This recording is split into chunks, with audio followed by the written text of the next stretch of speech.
ਸਾਹਿਬ ਆਪਣੇ ਕੋਲ ਡਾਕਟਰ ਸਾਹਿਬ ਅੱਜ ਆਏ ਹੋਏ ਆ ਮਾਸ਼ਾਅੱਲਾ ਜੀ ਮਾਸ਼ਾਅੱਲਾ। ਤੇ 20ਵਾਂ ਰੋਜ਼ਾ ਦੀਆਂ ਐਨ ਅਖੀਰੀਆਂ ਘੜੀਆਂ ਹਾਂਜੀ ਇਤਕਾਬ ਲੋਕਾਂ ਬਹਿ ਜਾਣਾ ਵਾ ਤੇ ਮੈਨੂੰ ਤਾਂ 20 ਰੋਜ਼ੇ ਲੰਘ ਗਏ ਯਾਰ, ਨੀਂਦ ਨੇ ਐਸਾ ਕੁੱਟਿਆ ਮਾਰਿਆ ਪਿਆ ਵਾ, ਸਮਝ ਨਹੀਂ ਮੇਰਾ ਬੜਾ ਪਰੇਸ਼ਾਨ ਆ। ਕੋਈ ਡਾਕਟਰ ਸਾਹਿਬ ਕੋਲ ਸੁਣਦੇ ਕਲਾਮ ਨੀਂਦ ਦੇ ਬਾਰੇ ਯਾਰ। ਹਾਂਜੀ ਕਲਾਮ ਸੁਣਾਉਣ ਵਾਲੇ ਇਹ ਕਿ ਅਲੀ ਪਾਕ ਦਾ ਵੀ ਸੁਭਾ ਦੇਣਾ ਮਾਸ਼ਾਅੱਲਾ ਜੀ ਮਾਸ਼ਾਅੱਲਾ ਕੀ ਬਾਤ ਹੈ। ਸਾਦਾ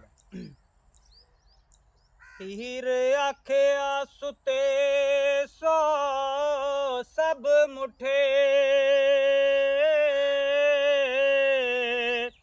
ਨੀਂਦਰ ਮਾਰਿਆ ਰਾਜਿਆਂ ਰਾਣਿਆਂ ਨੂੰ ਨੀਂਦਰ ਵਲੀ ਤੇ ਗੌਸ ਤੇ ਕੁਤਬ ਮਾਰੇ ਹੋ ਨੀਂਦਰ ਮਾਰਿਆ ਰਾ ਪਧਾਣਿਆਂ ਨੂੰ ਨੀਂਦਰ ਹੇਠ ਸੁਟਿਆ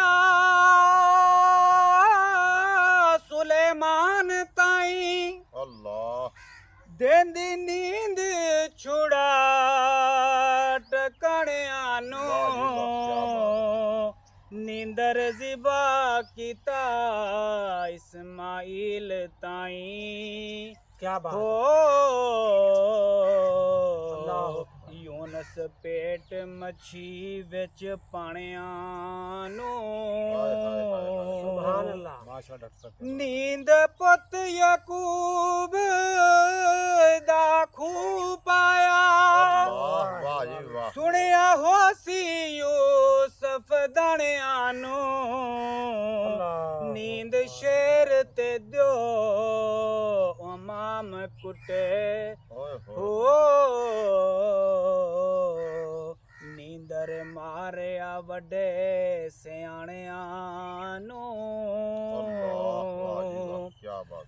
ਹਬੀਲ ਕਬੀਲ ਦਾ ਜੰਗ ਹੋਇਆ ਛੱਡ ਗਏ ਨੇ ਕੁਤਬ ਟਕਣਿਆਂ ਨੂੰ ਖਵਾਇਸ਼ ਹਕ ਦੀ ਕਲਮ ਤਕਦੀਰ ਹੋ ਗਈ ਵਾਹ ਜੀ ਵਾਹ ਕੀ ਬਾਤ। ਮਾਸ਼ਾਅੱਲਾ।